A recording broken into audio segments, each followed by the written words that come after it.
નમસ્કાર મિત્રો, જ્ઞાન સહાયકોને કઈ કઈ રજા મળે તે બાબત ઘણા પ્રશ્નો આવતા હોય છે. પ્રાથમિક વિભાગની અંદર આપણે જોઈએ તો જ્ઞાન સહાયકો માટેનો જે પ્રશ્ન છે જ્ઞાન સહાયકોનો છે અને ઉપરાંત એમના આચાર્યોનો છે. કારણ કે ક્યારે એમને રજા મળે છે કે નથી મળતી, કેટલી મળે છે, એના પરિપત્ર છે આપણી પાસે, આપણે સ્ક્રીન પર પણ બતાવીશું અને આપણે મૂક્યો પણ છે આપણી એની અંદર ફોટોઝની અંદર ફેસબુક પર.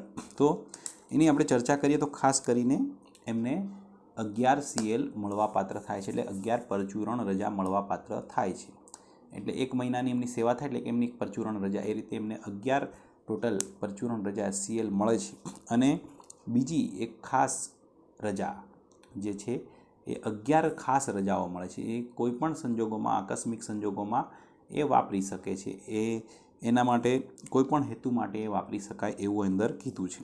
પણ જે 11 ખાસ રજાઓ છે એને કેરી ફોરવર્ડ કરી શકાતી નથી. એટલે એક કરાર પૂરો થયો અને મારી 11 જમા છે, બીજા કરારમાં એ ઉમેરાય એવું નથી. 11 મહિના પૂરા થાય એટલે 11 જે ખાસ રજાઓ છે લેપ્સ થઈ જશે, એટલે નવા કરારમાં નવી.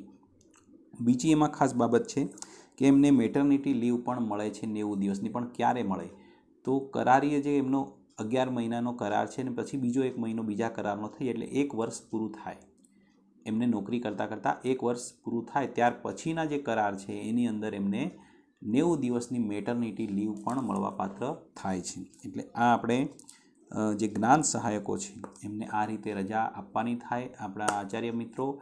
અને જે જ્ઞાન સહાયકો છે તેમના માટે આ માહિતી છે. એનો પરિપત્ર પણ આપણે આપણા ફોટોસની અંદર તમે જોશો, ફેસબુકમાં મળી આવશે. અહીંયા પણ આપણે મૂકીશું. Thank you.